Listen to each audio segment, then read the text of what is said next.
Welcome to Pharaoh's Code, where the secrets of ancient history come to life. From the secrets of Egypt's forgotten dynasties to wonders carved in stone, we uncover the hidden secrets of our past, one discovery at a time. Subscribe and enter a world where time speaks. In 1990, a geologist from Boston University named Robert Schoch visited Egypt to study the Great Sphinx, the largest ancient statue in the world. His goal was to examine it from a geological perspective. At first he believed the classical theory that the Sphinx was carved around 2500 BCE by King Khafra. However, many questions about the Sphinx remained unanswered. Why haven't any inscriptions been found on its body to indicate its age or who carved it? Why is its body so eroded?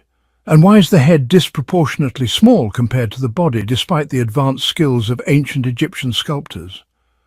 By the end of his research, Robert Schoch concluded that the Sphinx is much older than commonly believed. He determined that the statue dates back to around 10,000 BCE. The Sphinx, a statue with the body of a lion and the head of a human, is the largest ancient statue in the world carved from a single rock. It is 73 meters long and 20 meters high, roughly the height of a six-story building. The Sphinx was carved from the very bedrock of the Giza plateau, where massive stone blocks were removed from around it, and these blocks now form the temples in front of it. Despite extensive research, the Sphinx remains a mystery. We still have no clear evidence about who carved it, when or why. Let's go back to the beginning and see how the story unfolded. In the 1980s, an independent researcher in the history of civilizations named John Anthony West was reading a book titled The Sacred Science by French author R. Schwaller de Lubitsch. One particular sentence caught his attention. The author claimed that the erosion on the body of the Sphinx was caused by water, not wind, as Egyptologists typically believe. So where did this water come from, considering Egypt's dry climate? The only possible explanation is that the Sphinx existed during a time of heavy rainfall in Egypt, at least as far back as 7000 BCE. These erosion patterns were visible to anyone, but hard scientific proof was needed. West couldn't provide this. He wasn't a geologist and couldn't prove it scientifically, so he kept searching for a scientist who could support his hypothesis. Eventually, he found one Dr. Robert Schoch, a geologist from Boston University specializing in rock analysis and erosion. West visited him, and before explaining anything, he played a small trick. He showed Schoch a photo of a rock and asked, "Is this erosion caused by water or wind?" Schoch confidently answered, "This is water erosion." When West revealed the photo was of the Sphinx, Schoch was intrigued by the mystery and agreed to help with the research. Both travelled to Egypt to examine the Sphinx. When they began inspecting the statue's body, they found clear erosion patterns, broad grooves along its back, sides and chest. Anyone standing before the statue could see the erosion marks. To geologists, there is only one explanation for these patterns. Schwaller was right. They were caused by water. This meant the Sphinx was carved before or during the Mousterian pluvial period in Egypt, over 7,000 years before Christ. It had been exposed to heavy rainfall and left in mud and water for centuries, which eroded its stone body into the form we see today. The back of the Sphinx is so worn that it's nearly straight, unlike the curved backs typically seen in lion statues. This was the first step in proving that the Sphinx had been exposed to Mousterian rainfall. The second step was when Schoch studied the surrounding walls of the Sphinx to find additional evidence supporting his theory. It's known that the Sphinx was carved from bedrock within the Giza plateau, which makes it appear as if it's situated in a trench or basin. Archaeologists had claimed that the erosion on the walls was caused by wind. However, for geologists there's a clear difference.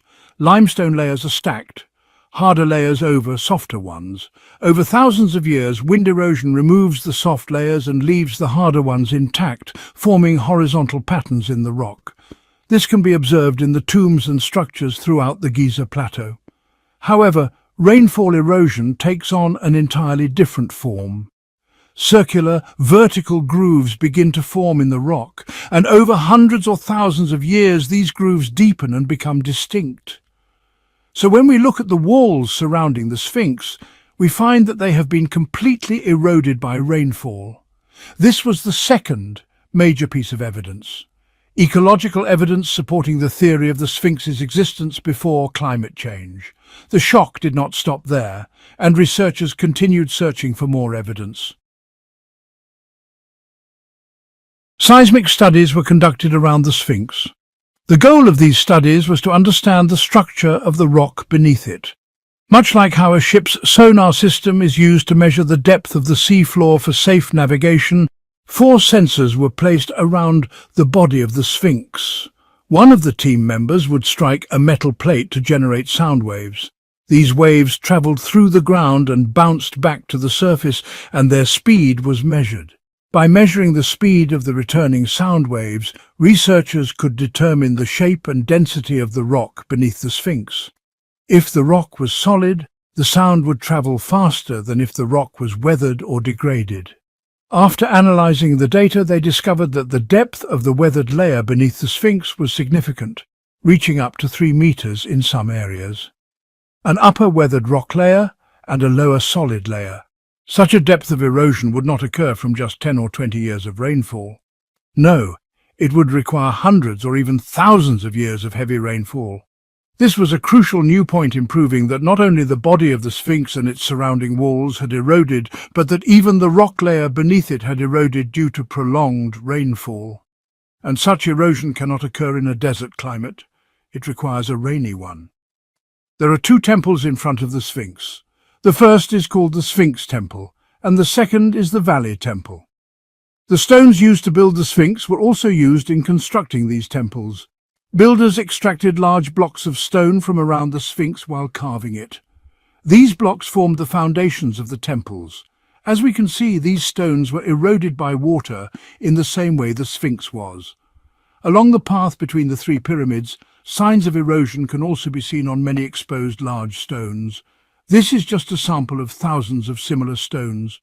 We have now discussed 4 pieces of evidence presented by Dr. Robert Schoch: erosion on the body of the Sphinx, the pattern of erosion on the walls surrounding the Sphinx, seismic studies beneath the monument, erosion of the temple stones. There are other pieces of evidence, but we've focused on the 4 main ones. From a geological perspective, these findings conclude that the Sphinx endured heavy rainfall. Moreover, if its true age lies between 7,000 and 11,000 BCE, there is no specific number, but it clearly predates the dynastic period, which began around 3000 BCE. This suggests that the dynasties may have rediscovered the Sphinx and reused it. Dr. Robert Schoch's hypothesis was scientific and based on geological studies. If anyone wants to challenge or criticize it, simply claiming you want to distort Egyptian history won't help. As long as we're talking from a geological standpoint, the discussion must remain within that framework. Otherwise, it becomes a waste of time. Egyptian scientist Dr. Farouk El-Baz, a professor in the remote sensing department at Boston University and a colleague of Dr. Schoch, insists that the Sphinx was carved around 2500 BCE, as we were all taught in school. However, water erosion remains a problem that cannot be explained except by rainfall. Dr. El-Baz argued that the erosion was indeed caused by water, but possibly groundwater from Nile flooding. He suggested that if the groundwater level rose during floods, the enclosure around the Sphinx could have remained filled with water for years, leading to the erosion. It was a good theory, but it didn't hold up for long. Dr. Schoch quickly countered the argument, explaining that if you look at the Sphinx enclosure wall, you'll notice a vertical pattern of erosion from top to bottom, which is consistent with rainfall descending from above, not rising water from below. If it had been groundwater, the erosion would look different. The second point is that the temple stones in front of the Sphinx are very tall, some reaching 4 to 5 meters. It's impossible for floodwaters to have reached that height, so how did those stones erode? The only reasonable explanation is rainfall, and that point was settled. So, if the statue is older than 7000 BCE, then who carved the Sphinx? According to traditional records, the Sphinx was carved by King Khafra, the builder of the second pyramid. But why Khafra specifically? There are two reasons why archaeologists have supported this theory. A statue of Khafra was discovered in the Valley Temple in front of the Sphinx in 1860. In the 1930s, American archaeologist George Reisner argued, since the statue of Khafra was found in the Valley Temple, he must have built the temple, and therefore must have carved the Sphinx as well. This interpretation was widely accepted and became the official view. Archaeologists claimed that the face of the Sphinx resembles that of Khafra. Based on these 2 points, most Egyptologists concluded that the Sphinx represents Khafra. If you read most books about the Sphinx, you'll find the equation the Sphinx equals Khafra. But let's examine how valid these 2 claims are. First, the presence of Khafra's statue in a temple in front of the Sphinx does not necessarily mean he carved the Sphinx. For example, in the Karnak temple, we can find 2 adjacent chapels, one built by a king and the other by a different king. So, finding Khafra's statue in the Valley Temple in front of the Sphinx is not sufficient evidence to claim that Khafra carved it. The second point is the claim that the facial features of the Sphinx resemble Khafra. John Anthony West was not convinced by this supposed similarity, and he wanted to disprove it using scientific methods. He consulted a forensic expert named Frank Domingo, an experienced facial identification specialist with the New York Police Department. Domingo travelled to Egypt and obtained the necessary permits to study the facial features of both the Great Sphinx and the statue of Khafra in the Egyptian Museum. After extensive research, he concluded that there were clear differences between the 2 faces. The eyes of the Sphinx are wider than those of Khafra, and the mouth is broader, while Khafra has a thinner mouth. When examining the profiles, the differences became even more pronounced. The angle between the chin and the eye in Khafra's statue is more than double that of the Sphinx, due to Khafra's more prominent jawline. The ancient Egyptians were masters of sculpture, creating nearly identical statues. All of Akhenaten's statues, for instance, closely resemble one another, just like the sarcophagus and mask of Tutankhamun. Even if there were differences, they would be minimal. However, the differences between the Sphinx and Khafra are fundamental, and anyone comparing their faces using current images will notice that they do not match. Let's summarize the conclusion in the words of the renowned Egyptian archaeologist Dr. Selim Hassan, who spent years excavating the Sphinx. Until now, we have not reached a definitive conclusion confirming the age or identity of the Sphinx's creator, nor have we found a single inscription from that era that clarifies the matter. Even the people of the New Kingdom themselves had no clear knowledge about the statue, and we doubt they were aware of the historical facts we now possess. Dr. Selim Hassan, from the book The Sphinx. In the same hall as Khafra's statue in the Egyptian Museum, there's a stone slab known as the inventory stela. This artifact is controversial because it states that Khufu, Cheops, the grandfather of Khafra, carried out several projects in the Giza area, including, and pay attention, restoring and decorating the Sphinx. This means that the Sphinx existed before Khufu ruled Egypt. Now let's consider the real age of the Sphinx, which clearly needed restoration by Khufu. According to the German archaeologist Dr. Brugsch, if Khufu restored the Sphinx, as the stela suggests, then he must have seen it, which implies that it predates him. Critics argue that the stela was written during the 26th dynasty, about 2,000 years after Khufu's reign. But does that invalidate it? The ancient Egyptians wrote it, and they likely based it on earlier sources. However, this inscription was largely dismissed due to the insistence on associating the Sphinx with Khafra.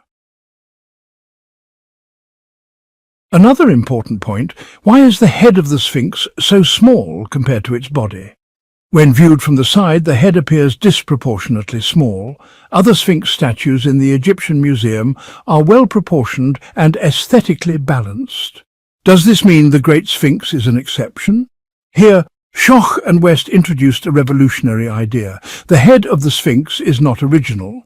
The original head eroded over time, and kings from the dynastic periods recarved it, possibly more than once. This could explain why the head is smaller in proportion to the body. They suggest that the original head was likely the same size as the body, or similar to other colossal sculptures. If you observe carefully, you'll notice that the head is in much better condition than the heavily eroded body. Logically, the head should be in worse condition than the body, or at least more eroded than the body's lower parts, since it is more exposed to wind and rain. Yet the head is better preserved. This suggests that it was recarved into the image of a specific person, though we still don't know who that person was.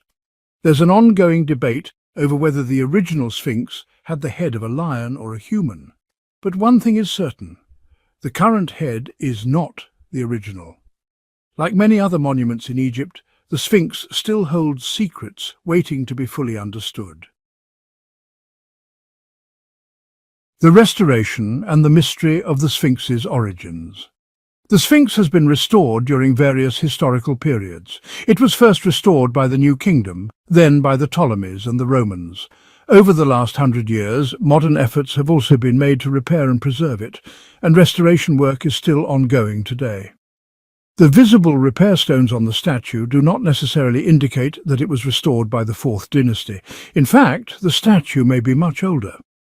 Dr. Selim Hassan noted that the Roman historian Pliny believed the Great Sphinx was older than the dynastic period, and that it dated back to the era of the followers of Horus.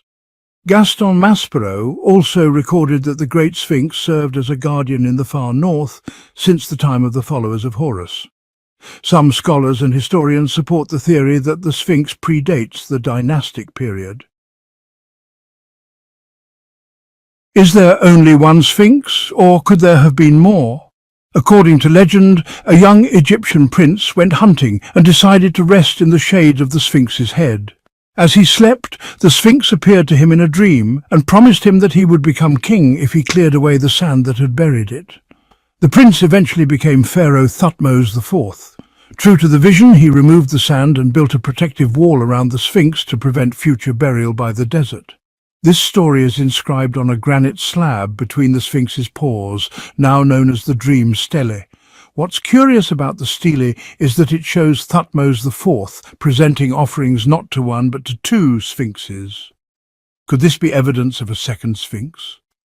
Most Sphinx statues in ancient Egypt were created in pairs and placed on either side of ceremonial pathways.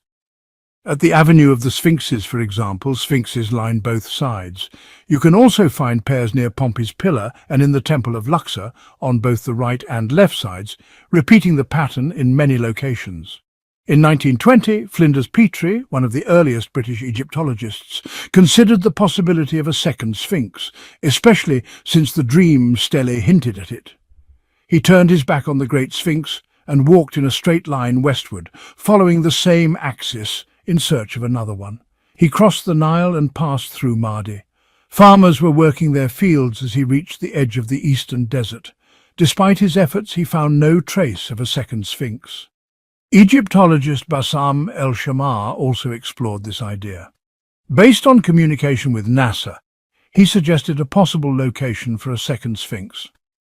NASA sent him satellite images of the area and reported a man-made or possibly natural carved stone object at the site. Although they weren't certain, el-Shamar believes the second Sphinx might theoretically exist there.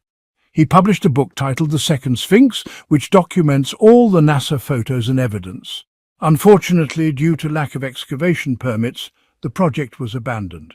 On the other hand, Dr. Zahi Hawass responded that he had already conducted excavations in that area and found nothing. As a result, the theory remains unconfirmed to this day. Robert Bauval, whose theory we discussed in the previous episode, also investigated this idea. He believed the pyramids dated back to 10,500 BC and suspected the existence of a second Sphinx, though he didn't know where it might be located. One of the names of the Sphinx is Hor-em-Akhet, meaning Horus in the horizon. But where exactly is Horus in the horizon? Bauval returned to his astronomical simulation software, setting it to the sky of 10,500 BC to observe the celestial alignment from the Sphinx's perspective. What he saw stunned him. He immediately called his friend Graham Hancock and said, "You won't believe what I've found." Bauval had found the location of the second Sphinx in the stars, specifically in the constellation Leo around 10,500 BC. Back in the era of the pyramids, he noticed that Leo appeared directly in front of the Sphinx at that time. Since the Sphinx is associated with the body of a lion, this was a powerful symbolic link, suggesting that both the Sphinx and the pyramids were constructed during the age of Leo. In 10,500 BC, Orion's belt aligned with the Giza pyramids, while the Milky Way aligned with the Nile River in the south. At the same time, the constellation Leo rose directly in front of the Sphinx in the east. But if we shift forward to around 2500 BC, the time traditionally assigned to the Sphinx, Leo would not have been visible in front of it. In fact, when the Sphinx faced east, it wasn't looking at the sunrise. According to Bauval, it was looking at its own reflection in the heavens. To him, this was yet another piece of evidence suggesting that the Giza plateau was designed as a mirror of the sky in 10,500 BC. As we've previously discussed, the Nile mirrored the Milky Way, the three main pyramids mirrored Orion's belt, and the Sphinx mirrored the stars of Leo. This aligns with an astronomical event that occurs every 26,000 years, which astronomers refer to as the Great Year. In the future, things we haven't yet discovered may come to light. That's why relocating ancient monuments, whether temples or obelisks, is a problematic issue. We don't know what potential discoveries may lie within these ancient sites. The ancients chose these specific locations for a reason, and moving them destroys that reason. This is where Robert Bauval's theory merges with Robert Schoch's theory. It is likely that the most significant monuments of Giza, the pyramids and the Sphinx, date back to 10,500 BC. In the early 1990s, Robert Schoch presented his hypothesis for redating the Sphinx to Egyptologists. Dr. Mark Lerner described Schoch's team as ignorant and careless. Dr. Zahi Hawass stated, "This is American hallucination." However, Robert Schoch remained persistent. As a skilled geologist, he published his theory in a book titled Voices of the Rocks, and later another titled Origins of the Sphinx, in which he elaborated on his theory together with Robert Bauval regarding the true age of the Sphinx. In my opinion, Bauval and Schoch made two mistakes in their theories. First, they separated the pyramids and the Sphinx from the rest of Egyptian monuments. They assumed these structures were built by a civilization entirely different from the known ancient Egyptians. This is a weak point. It's as if a group of people came, built the pyramids, and then the Sphinx, and vanished. But where are their temples, their inscriptions, their tombs? Mark Lerner took advantage of this point during a debate. The second mistake was their frequent reference to Atlantis, despite lacking solid evidence. They claimed that survivors from the sunken continent of Atlantis brought their knowledge to Egypt and founded a new civilization. But until now, there is no proof of that. The debate centers on their assertion that this region was inhabited by a civilization more than 10,000 years before Christ. Historians argue that no civilization existed here at that time. The response from the alternative theorists was, then it must be a lost civilization.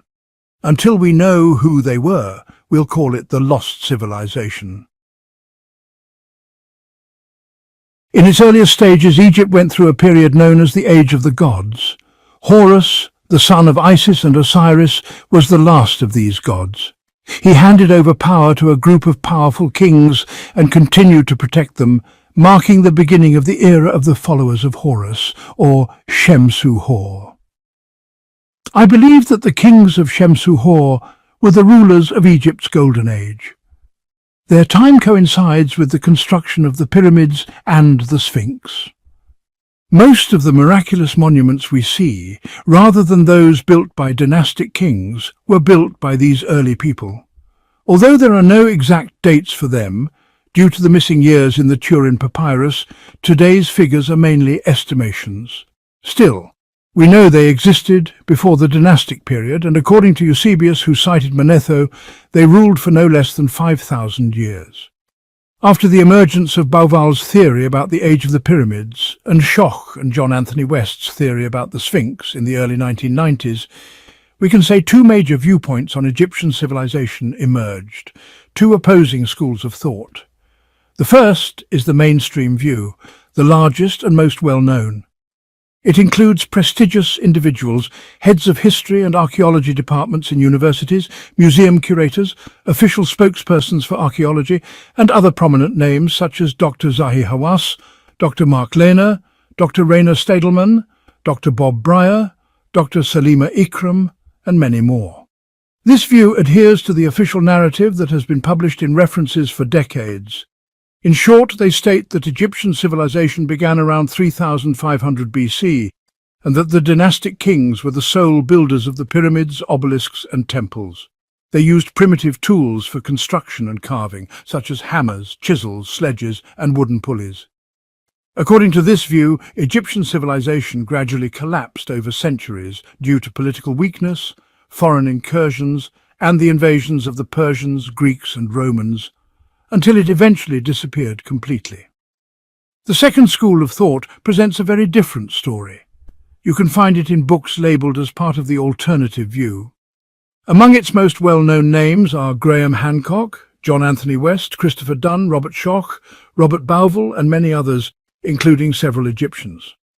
They offer astronomical, geological, and scientific evidence supporting the existence of a crucial missing chapter in Egyptian history, dating between 10,000 and 12,000 BC.